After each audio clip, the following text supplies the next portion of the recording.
So guys, I'm here with Joel Gubich from Big Picture Advisors, and I'm really excited because we just got finished talking about business strategy and how his company takes businesses and creates a roadmap for success and take them to the next level and really creates a game plan to achieve the goals that they've been wanting. And I thought it was perfect, both the analogies that you used in the sense of fitness and the advice that I think every single new trainer and trainers that are recommitting to their profession need to hear, Joel. So I really appreciate it, and if you could elaborate a little bit on the roadmap, how is that so important? Well, one of the great philosophers of our day, Yogi Berra, said that if you don't know where you're going, you could end up someplace else.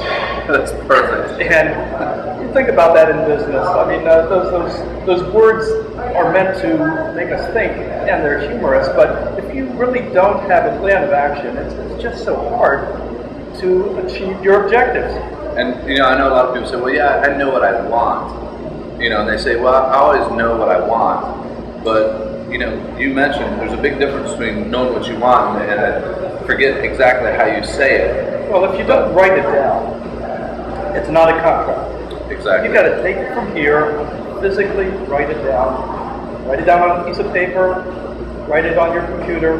But that way you know that it's filtered through, and that whole process makes you and it forces you to think. I love it. It's something that I do every year that somebody taught me years ago, and I kind of take it for granted, but you're right. Writing it down makes it a contract, makes it a commitment. You're more aware of those things because it's on your mind and it's detailed. Yeah, I do this a couple of times a year, not only for myself but for my business. And I go there and I do the top 10 lists.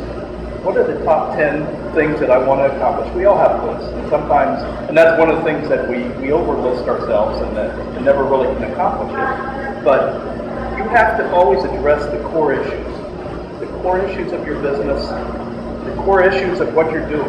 Now, as a trainer, obviously, you're working on the core things. You're working building abs, building that muscle in the middle of your body, because that really has an effect on some of the other things. The same thing in business.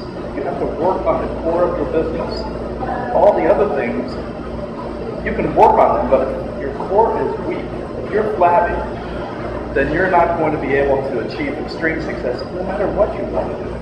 That makes a lot of sense, and it's really perfect. And guys, you know this, if the core is weak, it doesn't matter how strong the arms are, how strong the legs are. If the core is weak, you can't use the strength that you're producing in the legs and arms in the real world and function effectively.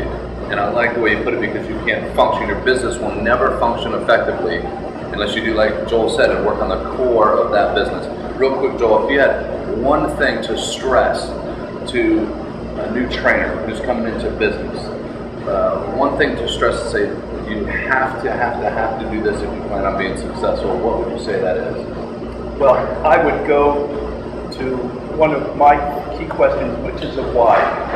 Why are you doing this? What are your motivating factors? Understand who you are, why you're doing something. Once you've got that, other things are going to start to flow. If you're doing it for the wrong reasons, at some point you're going to hit a wall. So understand who you are, why you're doing something, making sure that you think about things. Take time to think about things. Don't just run into something. You can't work from your gut if your gut isn't strong enough yet. That's so true, so true. So basically, Joel, let me recap real quick. Guys, you need to find out your why. Most important thing, that's your core values, what you really want, your why. Why do you want to be a trainer? Why do you want to succeed in this industry? What does it mean for you? And then, most importantly, write it down. Don't just keep it up here. Put it down and start on that roadmap to success. Joel, I appreciate it a bunch. I look forward to doing many more of these with you. Okay, I look forward to it.